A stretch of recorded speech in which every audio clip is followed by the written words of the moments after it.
Selon Jean-Luc Mélenchon, les musulmans respectent la loi dans le pays où ils vivent, contrairement avec les catholiques qui ne respectent pas la loi. Bonjour, bienvenue dans cette nouvelle vidéo de TV News où on va encore analyser donc les propos chocs de Jean-Luc Mélenchon qui je trouve sont très dangereux donc pour la société française et qui fracturent et qui divisent même les religions en France. Donc là, il s'agit de la religion musulmane comparée à la religion catholique. Donc je vais vous lire le tweet, vous mettre la vidéo et on lira un petit peu les commentaires, voir ce que les gens en pensent. Donc alerte info, Jean-Luc Mélenchon, les musulmans respectent toujours la loi du pays où ils vivent, contrairement aux catholiques. Merci Jean-Luc Mélenchon. Pour ce fou rire, on a enfin trouvé le vrai problème de la France. Car le vrai problème de la France, mesdames, messieurs, ce sont les catholiques. Voilà, donc on va analyser un petit peu ses propos dans cette vidéo. Dans cette vidéo, dans ma vidéo et dans sa vidéo à lui, je vous la montrerai juste après. Et donc, en fait, lui, ce qu'il dit dans ses propos, c'est qu'en 1906, on avait donc la religion catholique qui disait la loi de Dieu, elle est au-dessus de l'État et que la République, voilà, c'est juste temporaire et que la religion catholique va revenir et que c'est la seule loi qui peut s'appliquer pour tous. Voilà. Et la religion musulmane, comment dire, l'islam en France, selon lui, c'est tiré de la période Afrique du Nord andalouse où les gens qui vivaient dans un pays devaient respecter, les musulmans qui vivaient dans un pays devaient respecter la loi. Et il faut savoir qu'en Andalouse, pendant la période où l'Espagne et le Portugal, donc la péninsule ibérique, étaient sous contrôle musulman, il faut savoir que durant cette période, les musulmans étaient majoritaires, certes, mais que par exemple la charia ne s'appliquait qu'aux musulmans et que les autres religions, que ce soit les juifs, les chrétiens et autres, pouvaient pratiquer leur propre religion, avoir leurs propres tribunaux et apparemment ils avaient même des postes au sein de l'État d'après ce que j'ai compris. Donc voilà. Et donc lui il fait la comparaison avec l'Église catholique de 1906 où ils disent la seule loi possible c'est celle de Dieu, c'est le catholicisme et la République c'est temporaire. Voilà, les catholiques ne respectent pas la loi de la République en gros et chez les musulmans ça se passe toujours très bien parce que eux ils acceptent réellement toutes les religions et ils respectent toujours la loi dans les pays où ils vivent. Alors peut-être que ces propos étaient vrais à l'époque, mais là on parle de choses qui datent d'il y a plus de 100 ans, voire plus de 1000 ans pour les musulmans notamment. Et en France, donc aujourd'hui, on l'a vu, il y a beaucoup de refus d'obtempérer, je ne vais pas citer une situation précise, mais à un moment il y a eu un refus d'obtempérer, il y a eu de graves émeutes en France avec des pillages de magasins, des voitures brûlées, des bâtiments incendiés. Ça avait créé des milliards d'euros de dégâts et je ne pense pas réellement que la personne qui a fait le refus d'obtempérer soit française, mais voilà, et que les personnes qui ont fait ces pillages, pareil. Voilà, dire qu'aujourd'hui tous les musulmans respectent la loi dans le pays où ils vivent, c'est vrai ou faux. Je me suis un petit peu perdu dans mes propos, mais en gros, moi je pense qu'il ne faut pas mettre tout le monde dans la même balance parce que lui il met réellement tout le monde dans la même balance en disant que tous les musulmans respectent la loi, contrairement à tous les catholiques qui ne respectent pas la loi, avec qui ça se passait très mal. Et moi je trouve ça très dangereux parce que je connais des musulmans, notamment à mon travail, avec qui ça se passe très bien, ils sont très honnêtes, ils pratiquent très bien leur religion. Et voilà, alors les catholiques j'en connais un peu moins, mais je pense que c'est pareil, il y a des gens très bien qui pratiquent leur religion et des gens moins bien qui font un peu n'importe quoi. On l'a vu notamment aux infos ces derniers mois. Voilà. Donc je vais vous mettre la vidéo et puis vous me direz également en commentaire si vous pensez qu'effectivement tous les musulmans respectent la loi en France ou au contraire que non, ils ne respectent pas la loi. Dites-moi ce que vous en pensez. Donc ci-dessous. Et aujourd'hui, donc il faut savoir qu'en plus de ces propos qui aujourd'hui sont un peu faux, il faut savoir que dans les prisons françaises, il y a 70% donc, de personnes musulmanes dans les cellules. Donc je vais vous mettre maintenant la vidéo de Jean-Luc Mélenchon. Nous ne sommes pas protégés nous-mêmes. Nous ne sommes pas protégés nous-mêmes, ni du sexisme, ni de la bêtise, ni de tout ce qu'on voudra. Ce sont des influences de la société et il y a lieu de les combattre dans nos rangs lorsqu'on les aperçoit. Tous les partis sont confrontés à ça. Tout le monde. Nous sommes des êtres humains dans une société libre. Par conséquent, ça circule.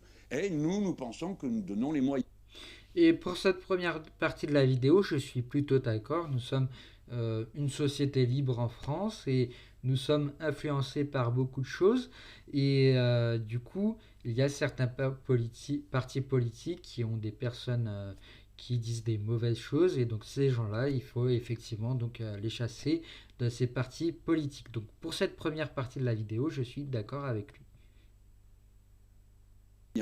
À chaque grand événement amphi d'été que nous faisons tous les étés, il y a des séances consacrées spécifiquement à la question des racismes de toutes sortes et de la laïcité de l'État.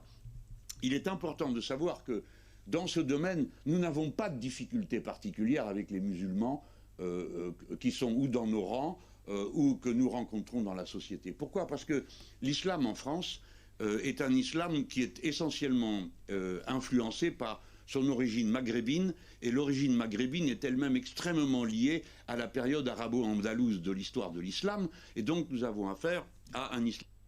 Voilà, donc lui il dit que l'islam en France s'est tiré donc de la période andalouse qui a eu lieu il y a plus de 1000 ans. Donc voilà, ses propos sont très incohérents et même s'ils sont très intéressants, hein, mais ils sont incohérents et qui n'ont rien à voir avec la période actuelle.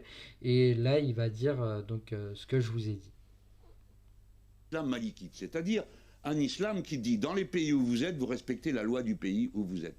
Donc ça, c'est un point, c'est quand même considérable, parce qu'il n'y a pas de problème. On a eu un autre problème avec l'Église catholique. Voilà, là je suis beaucoup moins d'accord avec ce qu'il dit. Il dit avec les musulmans, donc notamment de la période andalouse, durant cette période, il disait vous êtes musulmans, dans le pays où vous êtes, vous respectez la loi. Voilà, contrairement donc à l'Église catholique qui disait loi 1906, l'Église voilà, est supérieure à l'État et que la République c'est temporaire et que c'est la seule loi possible, c'est celle du catholicisme. Parce que je vous rappelle, pardon, je suis obligé de le dire, mais c'est la vie. 1906, l'encyclique Vehemen Ternos, elle dit qu'il n'y a pas de loi supérieure à celle de Dieu et que penser qu'il faut en appliquer une autre est criminel. Donc l'explication a été violente. Je vous rappelle que l'Église catholique, nonobstant le point de vue de nombre de catholiques qui ne partageaient pas son point de vue, le point de vue clérical, était que la République, c'était un malentendu provisoire. Il a fallu attendre 1920 pour que l'Église catholique reconnaisse du bout des lèvres la République française dans un...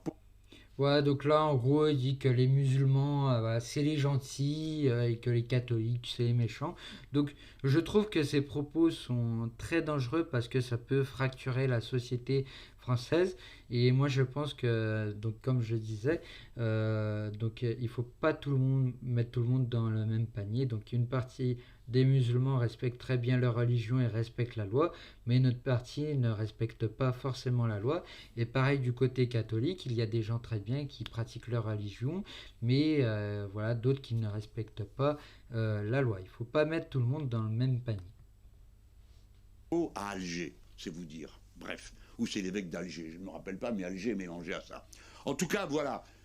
Maintenant, tout ça est beaucoup plus simple à gérer, si bien que celui qui viendrait faire de l'entrisme religieux se fait plus vite repérer que n'importe quel autre. Et évidemment que notre mouvement n'acceptera jamais l'entrisme religieux. ni de confier des responsabilités à quelqu'un qui dirait « je le fais parce que je suis catholique et je vais expliquer les vertus catholiques ou les vertus juives ou les vertus protestantes, qui sont des vertus respectables ». Voilà, là aussi, ce qui m'intrigue encore, c'est qu'il dit si s'il y a par exemple un catholique, une personne juive ou protestante et autres qui fait de l'entrisme dans notre parti, nous le chasserons évidemment. Mais bizarrement, là, il ne parle pas d'une personne musulmane dans son exemple. Donc, est-ce que c'est voilà parce qu'il avait déjà cité des exemples? Est-ce que c'est fait exprès? Je ne sais pas, mais moi je trouve ça intriguant qu'il ne cite pas donc cette religion-là. Mais qui n'ont rien à faire dans notre organisation, ni dans nos candidatures. Donc sur ce plan, je ne crois pas que... Mais si vous avez des difficultés à nous signaler, faites-le. Après, quand même, vous êtes des élus, alors vous savez comment ça se passe, vous faites des listes, non, dans votre coin. Donc voilà pour les propos de Jean-Luc Mélenchon que moi personnellement je trouve très dangereux et qui fracture la société française déjà pas mal fracturée au niveau politique, et là on la fracture du niveau religieux entre musulmans et catholiques. Donc on va voir un petit peu ce qu'en pensent les gens en commentaire ci-dessous. Alors, Mélenchon est décidément le roi des chons, pour ne pas dire des gros mots.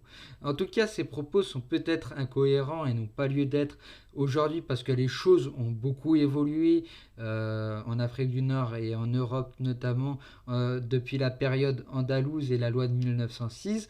Donc voilà, c'est assez incohérent de comparer les périodes anciennes à celles actuelles, mais en tout cas, c'est très intéressant. Et le sondage, Monsieur Mélenchon, pour 57% des musulmans, la charia plus importante que la République, donc qu'elle doit être supérieure aux lois de la République. Voilà, donc un sondage qui dément également ces propos. Oh, le menteur acharné. Dans les pays où ils sont minoritaires, les musulmans sont obsédés par les droits des minorités. Oui, c'est possible, notamment en France, voilà, où ils sont un petit peu obsédés par le droit des minorités. Et donc il y a une suite, je crois. Dans les pays où ils sont majoritaires, les minorités n'ont plus aucun droit. Alors, peut-être que dans certains musulmans, notamment peut-être en Afghanistan sûrement, les autres religions n'ont pas plus aucun droit, mais je pense qu'il ne faut pas mettre tous les pays musulmans là aussi dans le même panier.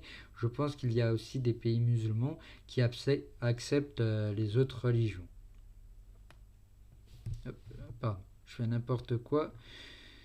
Hop, je vais pas m'attarder sur ces photos parce que la première elle a un gros mot et la deuxième voilà elle est en anglaise.